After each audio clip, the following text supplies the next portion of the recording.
Right. Hello, everybody. My apologies for the technical difficulties that you saw earlier.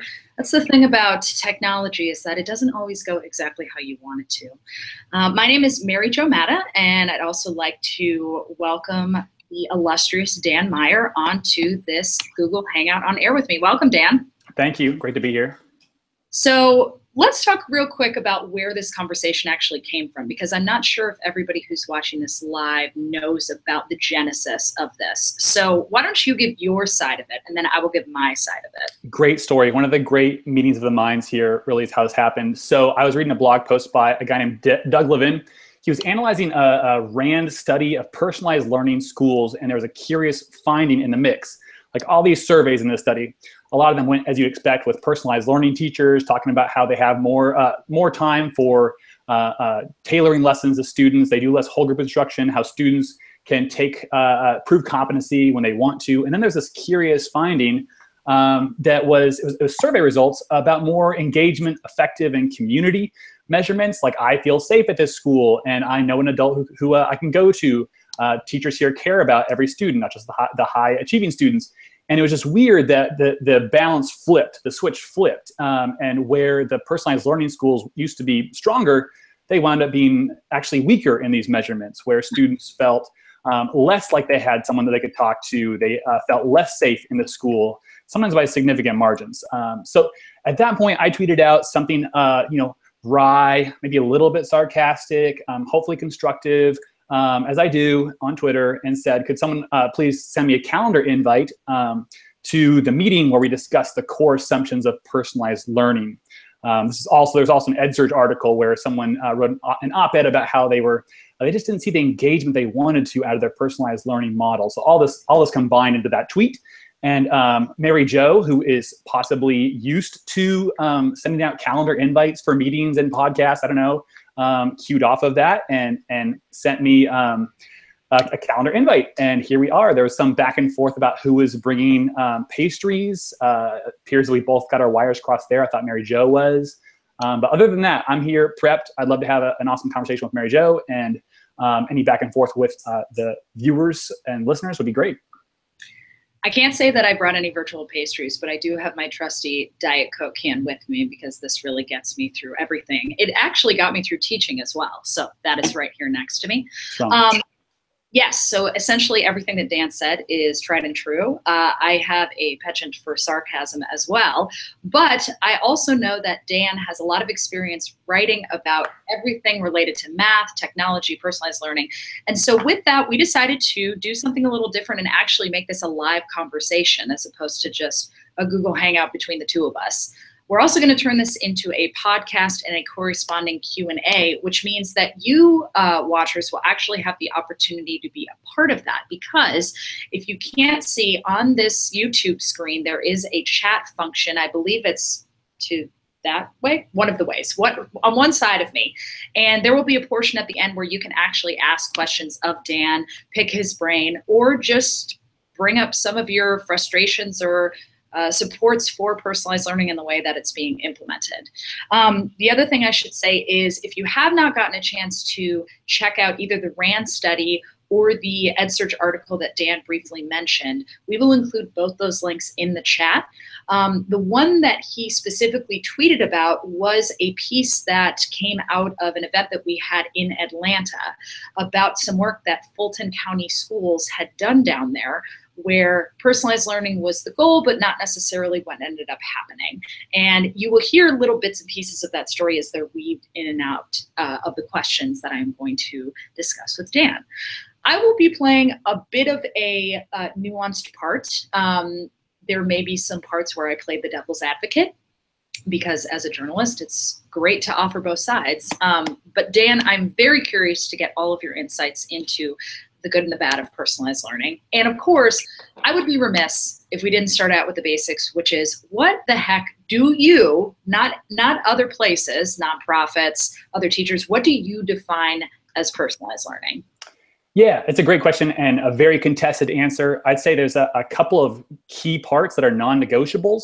And from there, this you can find some flexibility. So for instance, competency-based grading seems like really important, where students can demonstrate their competency on a given course or, sub concepts of the course whenever they want to. That whenever you hit the end of Algebra 1, if two students know the same about algebra, they should progress in the same direction in their learning. They should both get the same grade. That the pace of that learning, the schedule of it should not matter.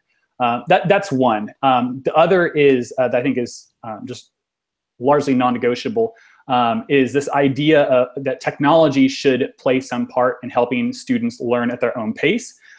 So this comes from the Bloom study is cited a lot, where Bloom found like enormous gains for tutoring, which is at this point, day and age, like a kind of obvious point to a lot of us. But back when that study came out, it was a pretty serious deal that when you gave someone a one-on-one tutor, they learned loads more than without that. And so the idea then, I think one more non-negotiable is that technology should play a role in achieving this vision. And I think that's more of a byproduct of those two assumptions, that it's just really hard to do it without, to accomplish those two goals without some technological help.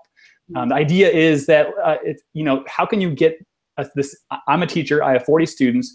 How can I get myself to duplicate and make copies of myself 40 times to help out with students side by side? It's impossible, therefore enter technology. Those in my mind are some of the core assumptions that I see across lots of different models. There are some that were mentioned by the RAND study. Others are less commonly implemented, like for instance, changes to the schedule of the day. Some will cite as a non-negotiable. I don't see that quite as often when I look at personalized learning schools. It's done unevenly if it's done at all. And then also some changes to the physical space of the class and the school is also sometimes cited as a really important part of personalized learning. I just don't find it as useful to talk about that since it's less commonly implemented. So let's talk, I want to step back for a second before we get into kind of the differences and, where does the tool come in? Where does technology come in, pedagogy? In the Atlanta piece that we published, one of the educators in there described the key to personalized learning as, and I'm going to do a direct quote here, the idea of the teacher transferring ownership of learning to students so they can become self-directed learners. Now, whatever mechanism you implement to allow that to happen, do you agree or disagree that that is the key to this concept of personalized learning? This is, I love the question. I love the statement. At one point in our setup of this talk, we proposed a list of like taboo words, a la the game show Taboo, where you and I would be sitting on top of electrified seating pads or whatever, and if either one of us said a certain word chosen by the other. We can do that. Part 2. It's yeah. At some point we should do that. And so my goal as a person representing, in some ways, a more traditional style of instruction, less personalized, and emphasizing certain parts of math. I don't want to default to some lazy cliches, and I think those exist on both sides. So ownership of learning and self-directed learning, in my mind, are overused cliches, overused to the point of meaninglessness. I'm going to do my best to reckon with them, but if I start to go on interpret them in a way that you think is incorrect, like set me straight here. So when I think of the best of personalized learning, the core assumptions I love, that isn't one of them. I think there's a lot of evidence that students do a pretty poor job of directing themselves. And I'll make a metaphor to like a trainer at the gym. Like when I go to the gym, it's a pretty rare day that I push myself consistently to be at like my heart rate in the red, working really hard. I want to like slack a bit. I want to do exercises in ways that are that accommodate my limitations and laziness. And so one of the benefits of having a teacher who has a more global view of the subject is that they can push you in ways, they can direct you in ways that keep your brain in the red zone. That's one aspect I think where teachers are super valuable. I'm not sure if it's possible for students to provoke themselves in the ways that teachers can provoke those students. The part that I love about personalized learning, the assumption I love, is the idea that every student in class should be challenged, should feel challenged in that mental red zone for large portions of the day. Like every day, every hour, we'll burn a kid out. But I love it makes me sad, as it does personalized learning partisans, that students sit in class either overwhelmed by material that is too difficult for them or underwhelmed by material that's too easy for them. That part is where I am in full alignment with the most partisan of personalized learning proponent, and where we differ is how to do it. So then the ownership piece that you spoke about, you know, there is something cliche about how people discuss it, but the implementation piece of it doesn't necessarily seem cliche. I mean, don't we want to assume that we're training students to be able to take ownership of the work that they're doing in the sense that they feel responsible for it and they feel proud of the work that they're producing? So like proud of the work that they're producing. Very uncliche description of a student in a classroom. Love it. Get behind it. Students have metacognition where they know what they know and know what they don't know and where they're going next. Love it. All of that. There's a learner profiles came up in the RAND study as being one less or more unevenly implemented part of PL, which I'll just start using from now on. And that I'm in favor of students knowing what they know and don't know and where they're going next and experiencing some agency there. In the cliche, it leaves a lot of room for me to step in and say, I'm not sure what this means. And there's part of it that I don't know if it's possible or even advisable. So then you're using sort of two words, not necessarily interchangeably, but the concept of cliche and the concept of assumptions aren't necessarily the same thing. Correct. When it comes to the assumptions behind personalized learning, what do you question as the biggest potentially damaging assumptions about what personalized learning is looking like right now in classroom and district implementation? Yeah, the biggest assumption I question is the degree to which technology can accommodate, replaces the word that will set off alarm bells. Technology is not up to the task. I question the assumption that technology can do what we want technology to do.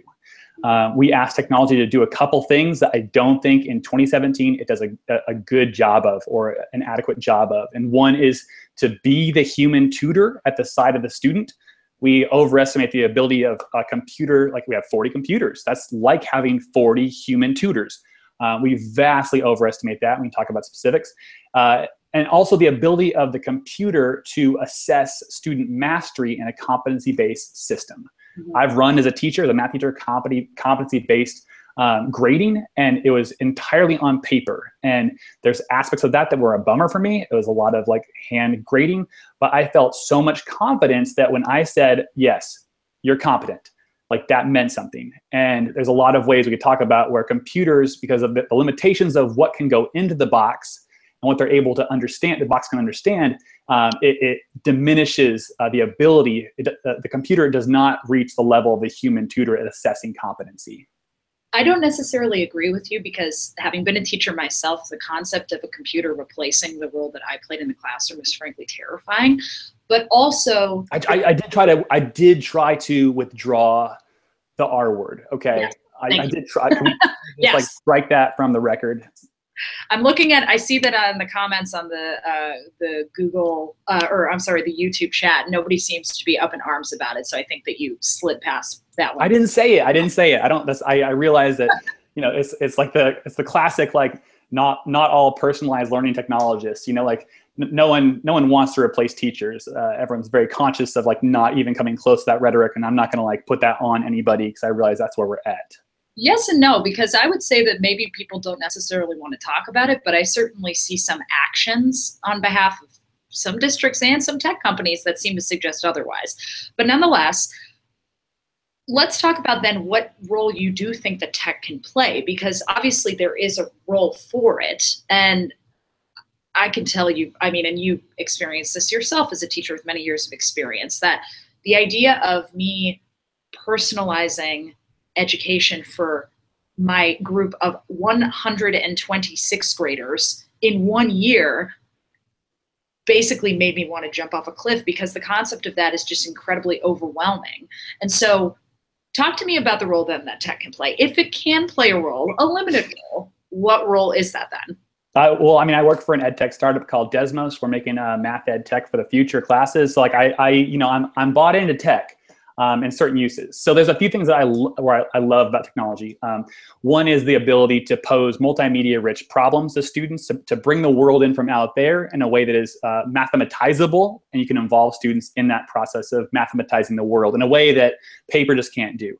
And another that's related is the ability for technology to let me to go deeper into a problem, which brings in more students rather than the current tech implementation, which is to put students along the surface of a pond that runs an inch deep and have them skip across the different subjects. What I mean by that is if I were to show, I can give a student a word problem about the Eiffel Tower and the angles formed by its various struts and sides or whatever. And that's like an intimidating problem. It's word problem. It's posed of a student has to recall like the formula and plug that in. And I do lose a load of students straight off the jump. Like I lose the top set, already knew it. The bottom set struggles to comprehend it. So instead, what I want to do is I want to just pose a photo of the Eiffel Tower and ask students, what questions do you have here? What do you notice? Ask for an estimate about the angle. Show several different towers side by side, which angle is greater, which one doesn't belong. There's loads of questions to ask that make a certain task run deeper. And so that students who struggle can move through the first 5 feet of the task, and the students who are ready for the challenge can go much deeper in the task. That's the model of personalization that you'll find a lot of mathematicians and math teachers who are more skeptical of PL will adhere to. And tech allows me to do that. Like when I have paper, I've got to pose that problem in a way that locks out loads of students. But when I have our activity builder or even just like a keynote deck, projector, I'm able to pose problems in ways where students can personalize how deep in the problem they go. And then talk to me a little bit more about the assessment piece, because I'm seeing that on the live chat, a number of people are saying that they're essentially agreeing with what you said, that computers cannot assess work with the same efficiency as humans, that there does seem to be a little bit of back and forth between that. What do you think then is the tech and the role of assessing learning? Yeah, I think I would just take a small exception to that statement. Computers are very efficient at doing tasks that I don't think should be done at all. So like, and by which I mean like offering students videos of people talking at them about sophisticated math concepts. Like computers do that very efficiently. I don't think it should be done in the way that it is currently. As far as the practice goes, what I think is that computers do a very good job, for instance, of taking teacher input, teacher assessment, a teacher grading or feedback on the student thinking, and storing that somewhere in a way that parents can view, administrators can view, student and teacher can view. So like as a teacher, I want to store that feedback in the device so that all the stakeholders see that personalized learning plan. But where I'm nervous is about computers being the one to assign that student a score, a mark, a grade. Because to elaborate, what I see in a lot of these systems, these platforms that are purchased, is a lot of multiple choice, a lot of numerical response, and learning that is like not the learning that we would say to ourselves, like, yes, this is the ideal way to assess student understanding, but the kind of learning that is that's cheapest and easiest for computers to do. So the first principle is like, what can a computer do? Let's do that. Not what's good for the learning. Let's do that. So that's the stuff that makes me nervous. What I'd love to see is students doing those kind of low-level objective response, numerical response items to kind of level up, and then the teacher receives those students and gives the student an argument type prompt or an explain type prompt.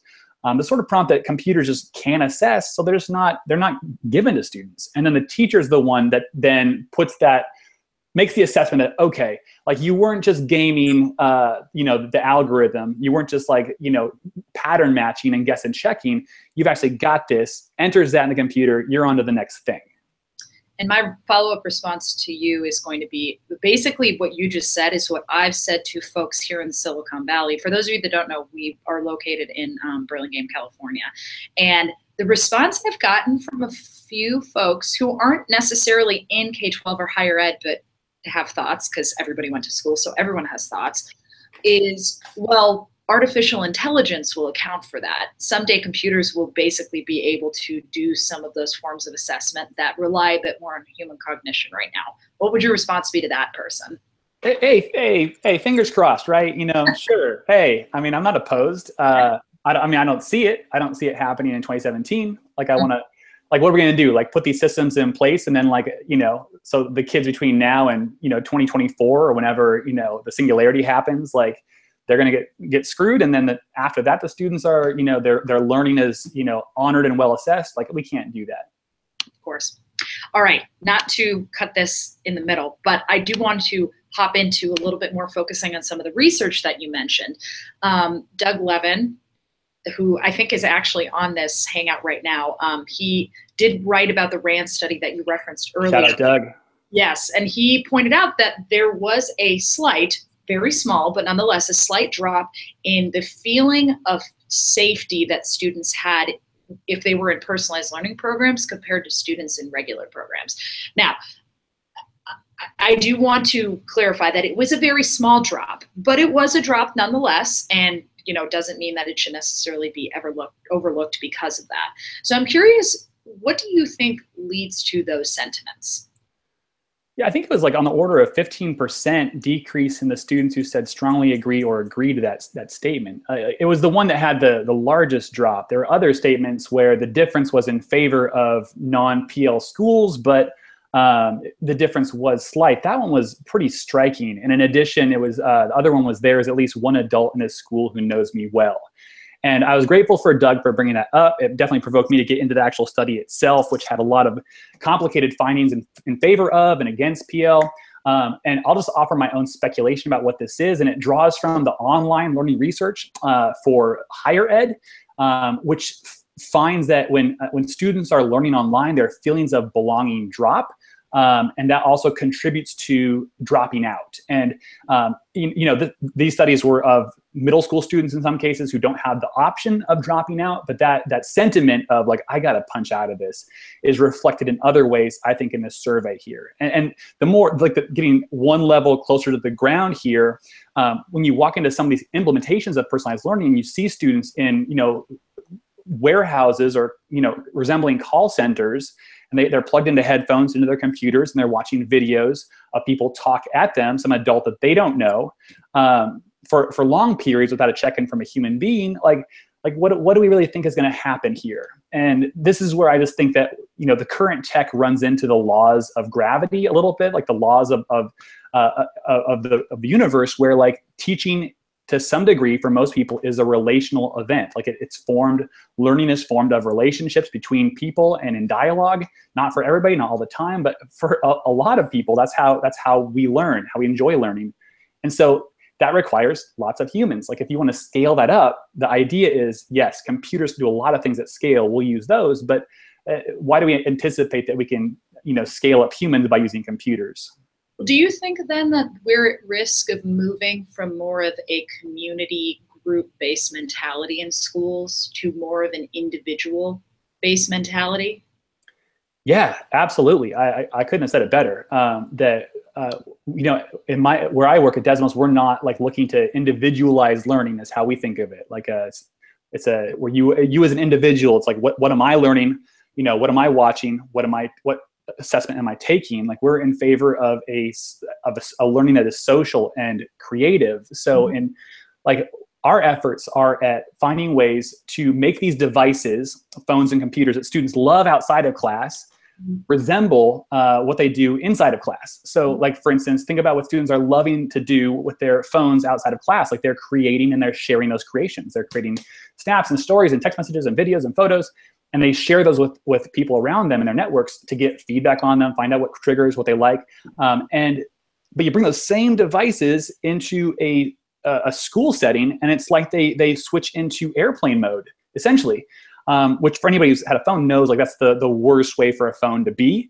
Like whenever you land on the plane, like you immediately switch out of airplane mode because that's the way your device is best when the world is coming into it. But think about like, the way these computers are used, you could, in personalized learning, you could be in a bunker, 5 miles below the surface of the earth, just talking to the machine. I enter my thinking in the machine talks back to me. I am not connected to my peers at all. So that's the risk, I think. You said like a individualized learning. That's what we're seeing, and we shouldn't be surprised that students experience that dissonance of like, this thing is awesome elsewhere. Why is it not awesome when I step in the four walls of my classroom? Though on the other side of that, more of an individualistic perspective would say it's good to focus more on the individual because then you understand more. Kids don't get lost in the group. The high performers and the low performers don't sort of get lost in the midst of the mid performers. What's your response to that then? I'm generally in favor of some balance. Yes, there's sometimes, especially for practice, where students will be practicing different things. But I think we vastly underestimate the value of discussion and explanation as far as it tells you what you actually know. So like I'm you know, an hour ago, I'm thinking about what I might say here. And as I'm saying it in my head, I'm like, yeah, nailed it. Like I've got this. But then it's just amazing to me how the second I open my mouth and start to articulate it, and I start to realize the limitations of my imagination to tell me what I knew about this subject. And then to see you and, you know, to observe your face as you respond to things I'm saying and the follow-up questions you have, you're pushing on ways in which I've been unclear, or there's other angles to this matter that I didn't anticipate. So that doesn't happen, you know, maybe when in our, you know, our AI future that'll happen, but like it doesn't happen with me and the video of the person in front of me. Mm-hmm. Okay. Well, aside from just the issue of kind of this group versus individual mentality, one of the issues or potential issues that one of our reporters actually here at Search brought up that she was curious for me to talk to you about was the claim that personalized learning might amp up surveillance of students in schools. I mean, you can even see it with certain models, which I won't necessarily name right now, but certain models that have brought video surveillance into the classroom to have a constant stream of what students are doing on the regular in order to, quote unquote, tailor the instruction to their behaviors. So let me ask you this. Where do you think privacy stops and begins for students in a personalized learning environment? Like, is there a certain amount of surveillance that's okay, and then a certain amount that's too much? I'm sure, yes. Like, I'm sure the answer to that question is yes. My thoughts are much less nuanced than the thoughts of, say, I think Bill Fitzgerald is someone who's offered us some advice periodically at Desmos on how to craft our own privacy policies. And like, you got to get him on a call, and others. But I'm really inspired by Apple's model of how they handle data collection, which is largely internal to the phone that you're using, and then all the AI crunching and the recommendations that come from that, it's internal to the phone. It doesn't go up into the cloud.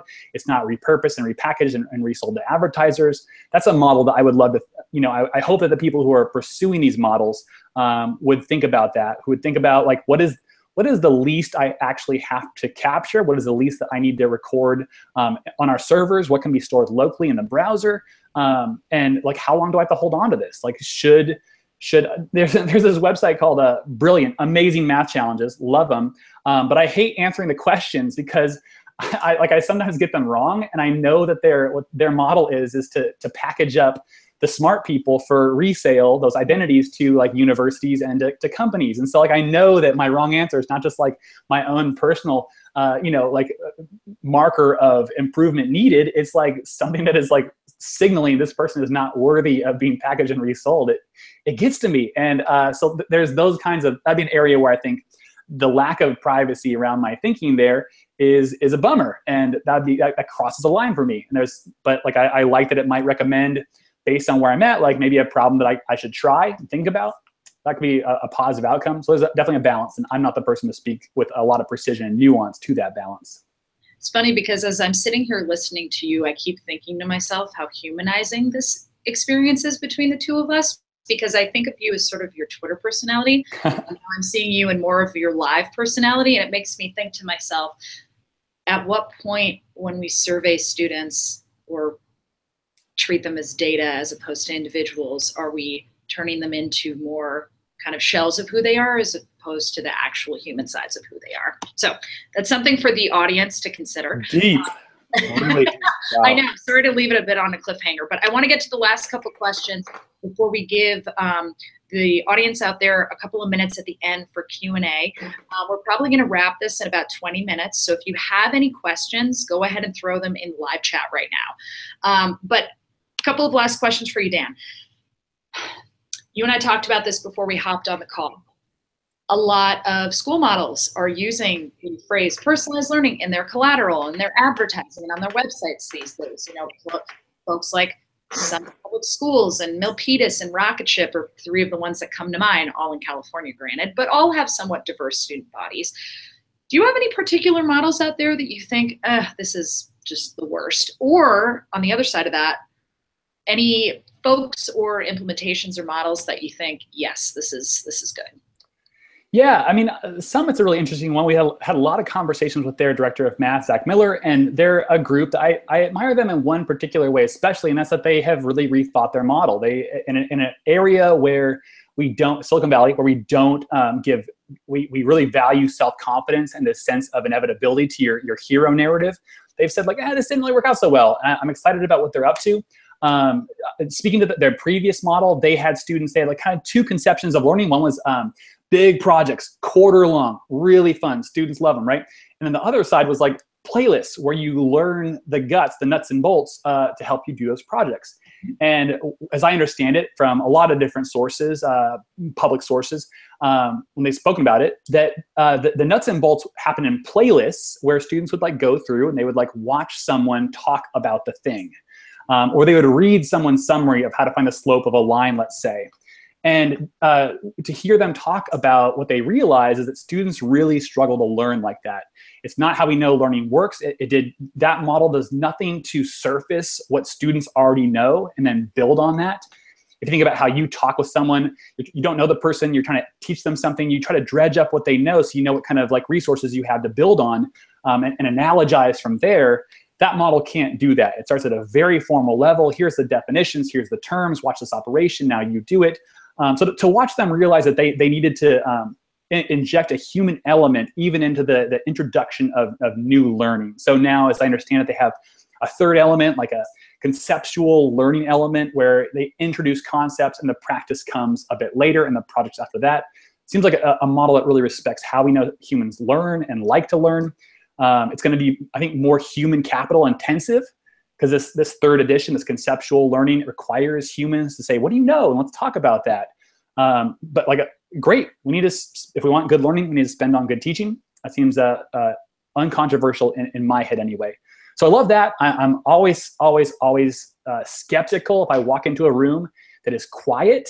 Our activities that we design at Desmos are built for 2-to-1 on laptops. We love a 2-to-1 ratio with students arguing and discussing some object on the screen. Love that.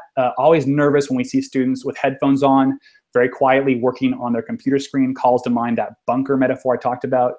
Yeah, like I would love to see more models. Love to see more models where teachers are able to interact with students one-on-one to help them, like the trainer in the gym, move to that next most appropriate challenge. I haven't seen a lot of those. And the RAND study talked about how like that's a part of this model that is applied unevenly in the country. I'd love to see more. How often do you walk into classrooms where it's completely quiet or the kids are just plugged in? Honestly, less and less. And I'm really excited. Like I'm based in Silicon Valley, so you know the kinds of schools that we often find around here that are like super like on the bleeding edge of technology. I'd say 6 years ago, it was real frequent. I'm in classes once a month, twice a month. I'd say like half of those visits were at schools where the students were in this model of PL that was pretty quiet. And I really do think, this is anecdotal, but a certain tide has turned in technology in a lot of startups nowadays, even in math, often seen as the most socially isolated discipline, are emphasizing students in conversation with each other. Shout out Paradex, shout out ClassKick, a lot of different companies that take as their premise, students ought to be in conversation with each other, and our work is to help teachers navigate those conversations. Okay. Well, on the vein of sort of focusing on the good, I'm curious to ask this question because somebody from the MIT Office of Digital Learning actually asked this. Why don't we hear more about the failures in personalized learning? Now, I have my thoughts about this, but I want to let you kind of take this one. In what venue are you talking about? Like in the RAND study, we saw like some failures, some successes. Like what do you mean here? That's a good question. I'm guessing, if the person who put this in wants to clarify, I'm guessing more that there aren't articles, there aren't conversations at conferences, like places where people can actually ask questions directly of the folks where the quote unquote failures have taken place. Though the concept of a failure obviously means different things to different people. Yeah. I'm sure you've got the expertise on this given your proximity to lots and lots of companies, but there's a certain hero narrative, a savior narrative. This is the new hot thing. We don't like to publish, even in research studies, negative results. So like every incentive from venture capital on down to even individual teachers like seems to be aligned in let's make this thing work. And so, if I'm in conversation with a teacher, I can tell pretty fast if they're kind of peddling cliches or if they're real, like if they are just too bought in to even think critically about this, or yeah, I've seen some trouble. I've seen some struggles here. The trouble I've seen you would not believe. But yeah, I think it really has to do with incentives from the media to the venture capital, all invested in this narrative that personalized learning is what's going to, save society from test scores to our GDP. Mm-hmm. I would agree with that. And I will say, for all of the successes that folks like Summit and Rocket Ship and Milpitas have had, they've had plenty of setbacks as well. Those narratives just sort of get embedded in the greater stories of success. I, for one, will say, if you have a failure story that you're willing to share, we would love to hear it. The stories that have been told around the failure narrative that then sort of show how they got back on the right track oftentimes do very well and may lead actually to larger amounts of venture capital and grants further down the road once you show that you can turn it around.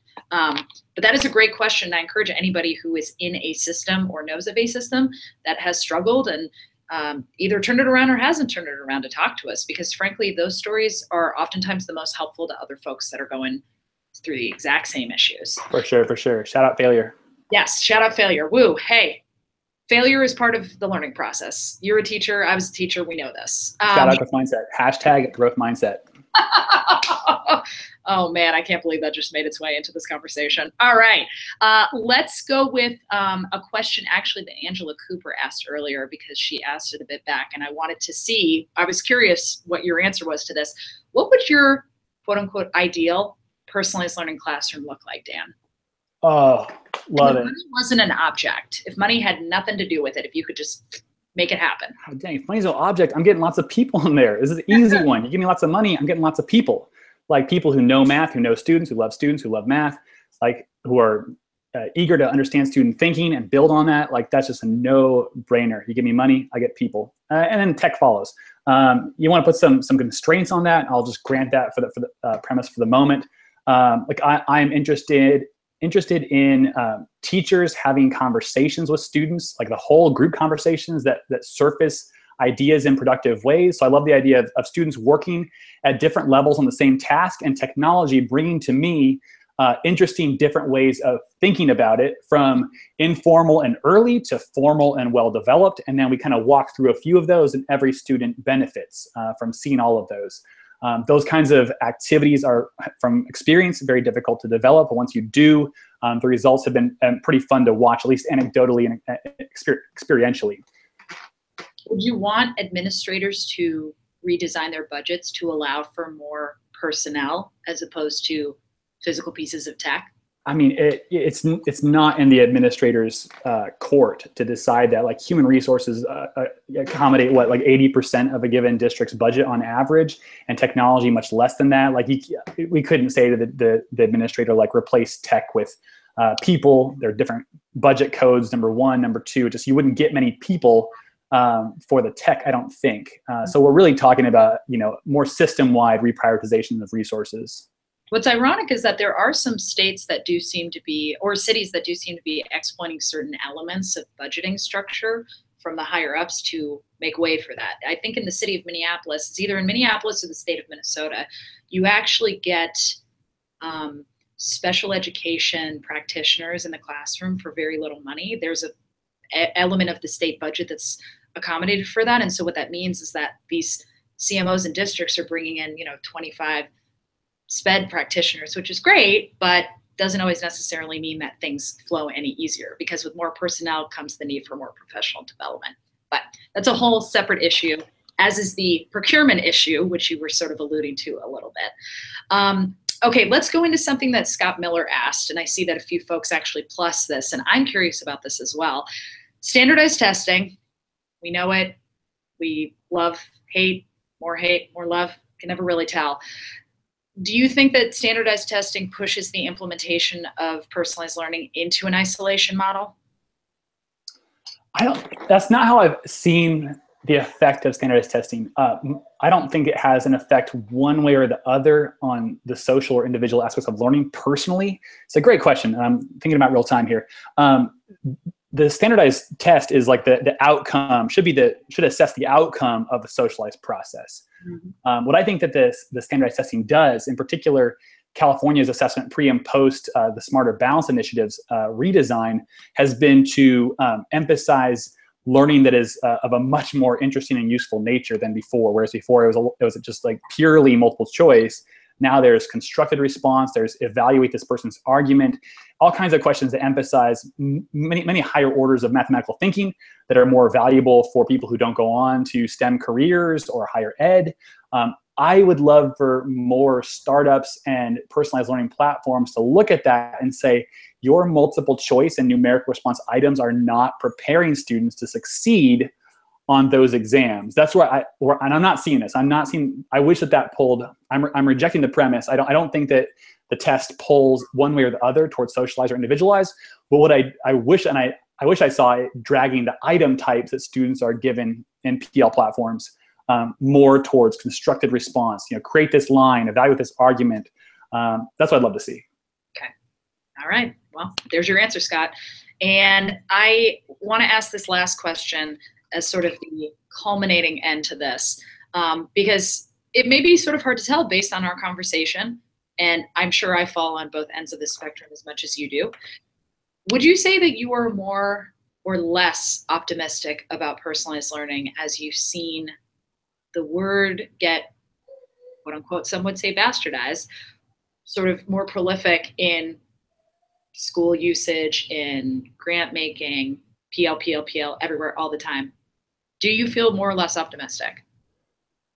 The term is almost meaningless. In the RAND study, they just they beat the drum constantly about how we chose a bunch of districts that weren't PL districts, but they were doing competency-based grading, and they did this part over here, but not that part. And the categorization of schools and districts as either PL or non-PL was very challenging. And so I'm not optimistic about the term itself as anything but like a signal to the funders that we're forward-looking and we're, share certain values. But I'm much more enthusiastic about the conversations that we're having and the other startups are having, other groups that are more specific about what should learning look like, how can tech help, and if we get on that level, I'm optimistic that we can show enough pictures of learning that is, horrifying and gratifying that we can start pushing this conversation in a good direction.